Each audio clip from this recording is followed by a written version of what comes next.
ఇచ్చింది. నా తల్లి పడిన కష్టం నా ఆడబిడ్డలు కష్టపడకూడదని మొట్టమొదటిసారిగా దేశంలో దీపం కార్యక్రమం ప్రవేశపెట్టిన పార్టీ తెలుగుదేశం పార్టీ. ఈరోజు మళ్ళీ 2-3 గ్యాస్ సిలిండర్లు ఉచితంగా ఇస్తున్నా, అవునా కాదా అని అడుగుతున్నా. ఆనందంగా ఉన్నారా అని అడుగుతున్నా మిమ్మల్ని అందరినీ. మీ పిల్లలకు ఇప్పుడే బస్సు ఎక్కాం. బస్సులో నేను ఒక 10 మందితో మాట్లాడాను. 10 మందితో మాట్లాడితే పవన్ కళ్యాణ్ గారు కూడా మాట్లాడారు, లోకేష్ గారు మాట్లాడారు, మాధవ్ గారు మాట్లాడాం.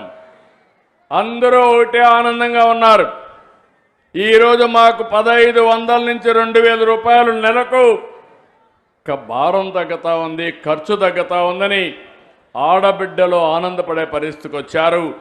అది ఈరోజు స్త్రీ శక్తి పథకం వల్ల లాభం అని చెప్పి కూడా నేను మీకు తెలియజేస్తున్నా. ఈరోజు మేము ఇచ్చిన సంక్షేమ కార్యక్రమాలే కాకుండా ఎన్నికల మేనిఫెస్టోలో చెప్పాం, 20 లక్షల ఉద్యోగాలు ఇస్తామని చెప్పాం. మెగా డిఎస్ఏ పెట్టాం. 16,347 ఉద్యోగాలు ఈ మంత్ ఎండ్కి ఇచ్చే పరిస్థితి వస్తుంది. నేను ఒకటి హామీ ఇస్తున్నా, 5 సంవత్సరాల్లో 20 లక్షల ఉద్యోగాలు కల్పించడానికి ఈ ప్రభుత్వం సిద్ధంగా ఉన్నాం.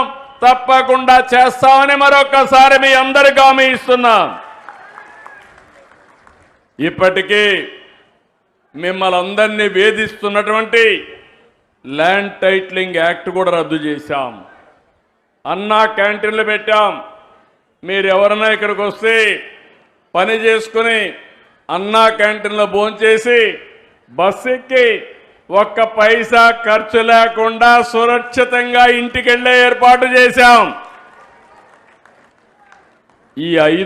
ఇవన్నీ కూడా మొట్టమొదటిసారిగా నేను సంతకాలు చేశాను. అదే సమయంలో సూపర్ 6 అంతా కూడా ఈరోజు ఇంప్లిమెంట్ చేశాం. ఈరోజు మిమ్మల్ని చూస్తున్నాను, కొంతమంది కావాలని అనవసరంగా కన్ఫ్యూజ్ చేస్తున్నారు. ఈరోజు ఎన్నో సమస్యలు ఉన్నాయి. మా మిత్రుడు పవన్ కళ్యాణ్ గారు అడిగారు, సార్ ఇవన్నీ సాధ్యమా అన్నారు. నేను ఒకటే చెప్పాను, తప్పకుండా మనసుంటే సాధ్యం. మన ఆడబిడ్డలకు ఇవ్వాలి, ఇచ్చి తీరతానని ఆ రోజు చెప్పాను. మాట నిలబెట్టుకున్నామని మరొక్కసారి విజ్ఞప్తి చేస్తున్నా.